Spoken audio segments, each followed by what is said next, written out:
Hey guys, welcome back to the LearnAPCalc series here at LearnAP. In this video, we're going to talk about complex limits. So we're going to go over discontinuities, end behavior, the difference quotient, and theorems about continuity. Before we get going, leave a comment if you're confused or have questions. You can also ask in the weekly live streams we do every Sunday from 4 to 5 p.m. Eastern, where we'll be answering your questions about AP Calc. So without further ado, we'll get started. Alright, so let's talk about continuity now. Think about continuity as being able to quote-unquote ride along the curve. Discontinuity is where you can no longer ride the curve. Now, the first type of continuity, or discontinuity for that matter, is jump discontinuities. This is where the graph jumps from a point to a point.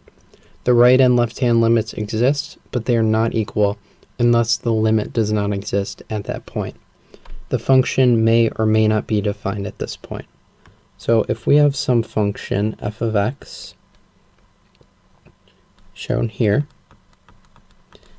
and at point A we're quote-unquote jumping up, this would be a jump discontinuity where the limit would not exist at A. And we sort of talked about this in the last video. Now the second type of discontinuity is a removable discontinuity, and this is where the limit does exist, but the function is not defined. So if I had, let's say, y equals x squared, but we had a hole at x equals 0, f of 0 does not exist, and this is f of x, but the limit as x goes to 0 of f of x would equal 0, because again, we're getting very, very close to 0, but we're not actually reaching it, and we're reaching that value from both sides. Now the final type is infinite discontinuity, and that is if a function has a vertical asymptote at some point. So let's say here that we had a vertical asymptote at x equals -1.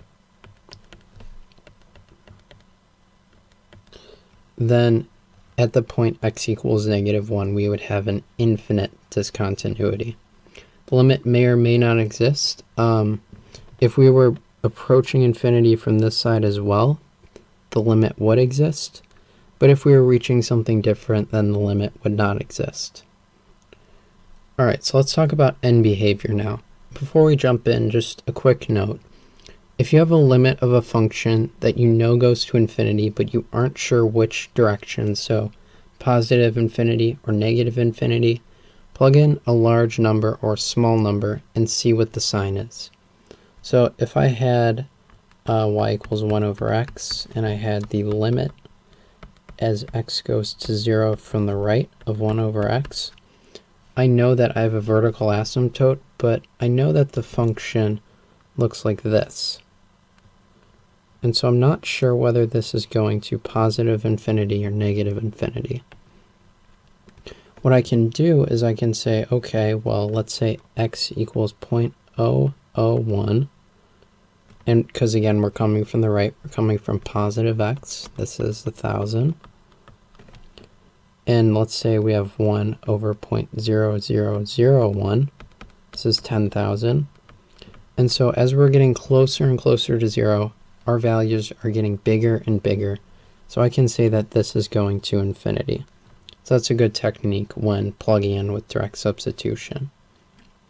Now, if you have a limit to infinity, it's useful to know several end behavior rules for rational functions, meaning some polynomial over another. So like x squared plus 5x cubed over x to the 5th. This would be a rational function.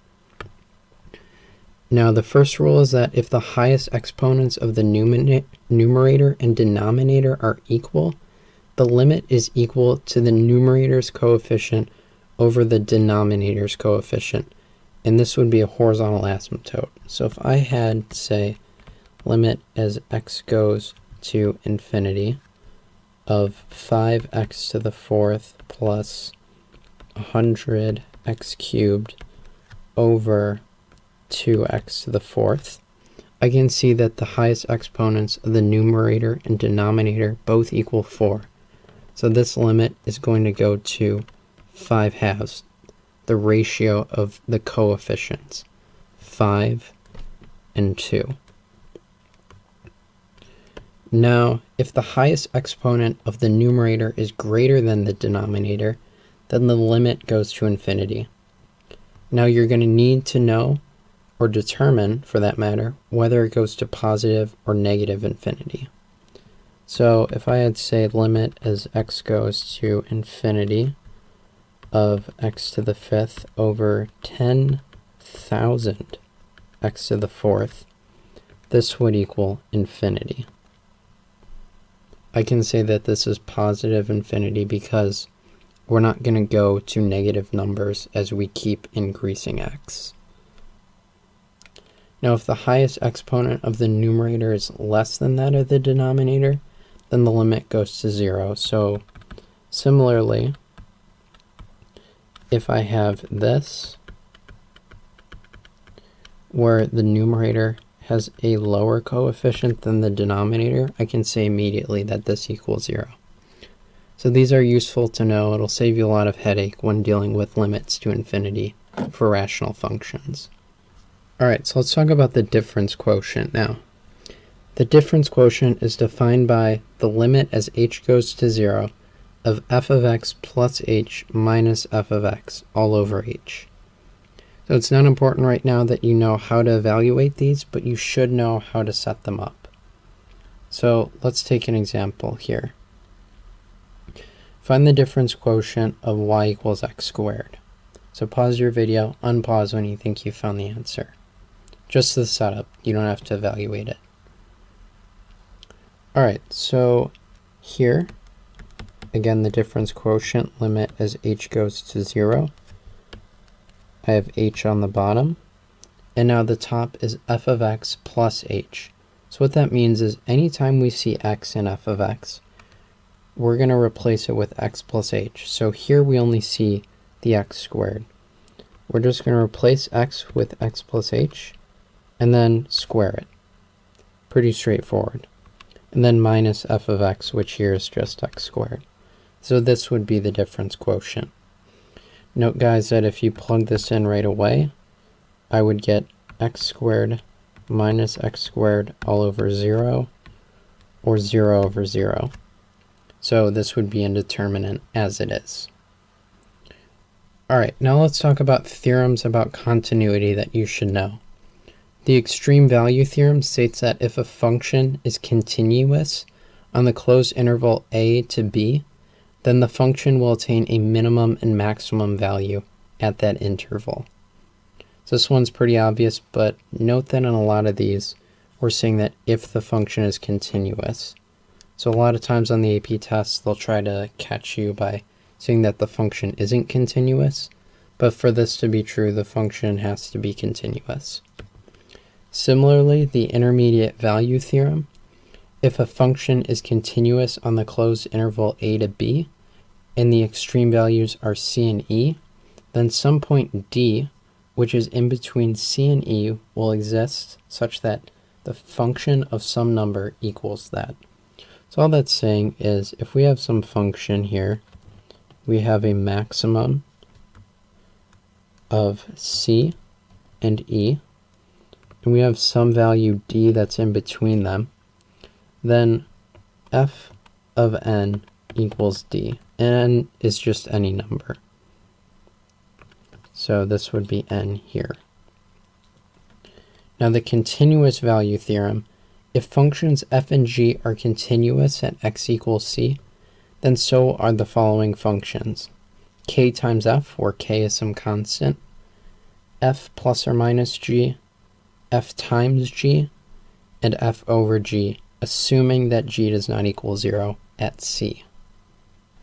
Alright, so that brings me to today's challenge problem. Set up the difference quotient, but do not solve for the function f composite of g of x, where f of x equals sine of x squared and g of x equals x cubed over 7x to the 5th. The solution to this problem is on our website, LearnAPCalc. I'll also include a direct link in the description. If you found this video helpful, please like and be sure to subscribe for future content. Like us on Facebook and follow us on Twitter for updates about our new videos and live streams, which we do every Sunday where we answer your questions about AP Calc. Links for that will also be in the description. If you guys find our videos helpful and you know somebody who would also find our videos helpful, we would really appreciate a recommendation. Leave a comment if you're still confused about anything, or also any other comments on the videos in general. Other than that, I want to thank you guys for watching, and I'll see you in the next video.